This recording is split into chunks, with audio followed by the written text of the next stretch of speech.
Epos kegelapan 4 pecundang ditambah ada satu manusia yang paling sial di alam semesta. Hidup 4 makhluk yang bahkan setan pun kadang males nyamperin. Ada si miskin, si perokok, si judoler, dan juga ada si pengangguran.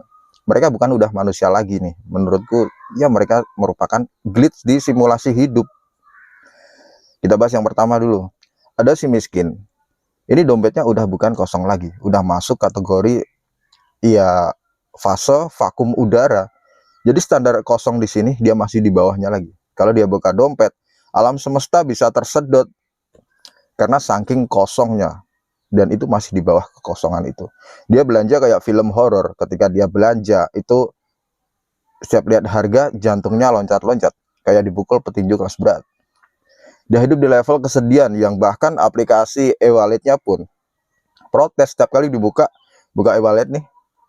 Tulisannya yang keluar adalah saldo Anda memalukan. Yang kedua ada si perokok.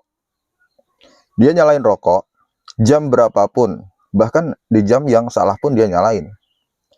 Paru-parunya udah gosong kayak ayam gagal, ayam bakar yang gagal gitu. Jadi nggak terasa ayamnya, lebih ke arangnya. Setiap batuk tetangga ngira anjing gonggong malam hari. Rokok itu satu-satunya hubungan yang setia sama dia. Sama-sama hidupnya bikin pendek. Ada lagi si judoler. Dia bukan pemain judol, tapi dia donatur tetap. Dia tekan tombol spin, udah kayak nyari makna hidup. Kalah udah biasa, kehilangan duit udah rutin. Dan deposit itu adalah hobi bagi dia. Dia percaya angka-angka kecil digital bakal nolong dia keluar dari kemiskinan. Padahal yang keluar cuma notifikasi. Akun Anda terancam miskin permanen. Hasil judul udah bisa beli motor lah. Tapi dia lupa kalau deposit dari hasil gade rumah. Ini karakter yang terakhir, ada si pengangguran. Bukan nganggur biasa. Ini adalah seniman kehampaan. Dia rebahan dengan dedikasi lebih tinggi dari atlet nasional. Misalnya kalau ada lomba tidak melakukan apa-apa, dia udah bukan juara lagi, tapi dia malah jadi panitianya. HP-nya panas bukan karena kerja keras, tapi buat main game, doom scrolling, dan non-stop. Lalu ada si paling sial nih, si sial paripurna. Boss final dari segala penderitaan versi meme. Ini adalah campuran 4 elemen, kegagalan itu dijahit jadi satu tubuh. Miskin iya, perokok iya, judol iya, pengangguran iya.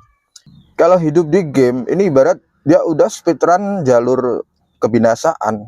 Rokok buat nenangin miskin, judol buat kabur dari kenyataan, nganggur karena nyerah, miskin karena semuanya, dan itu goblok.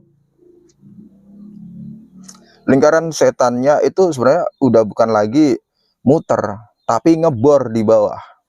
Kadang dia ngaca, sama kaca pun sampai kacanya nanya, bro, gue retak bukan karena jatuh, tapi karena lihat hidup lo terlalu depresif.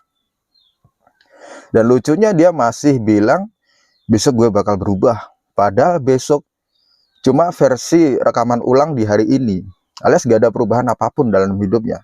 Dan hidupnya cuma muter di situ-situ aja. Bukan muter lagi, tapi malah ngebor. Ya pesan moralnya di narasi ini adalah, hidup bisa nyiksa lo, tapi tergantung keputusan lo sendiri. Yang bisa nyiksa lo lebih sadis daripada takdir. Kemiskinan mungkin bukan salah lo, tapi nyemplung makin dalam sambil senyum-senyum itu adalah pilihan. Dan itu ketololan. Kalau lo terus pelihara kebiasaan yang bunuh diri pelan-pelan, jangan heran kalau hidup lo jadi komedi gelap, yang bahkan nonton pun malas ketawa karena terlalu dark. Ya, ingatlah. Jangan lupa like video ini kalau terlalu relate dengan kehidupan kalian. Kalian bisa komen kalau punya ide yang perlu dibahas di video selanjutnya, dan share video ini kalau kalian malu buat negor seseorang yang hidupnya sesuai dengan narasi ini.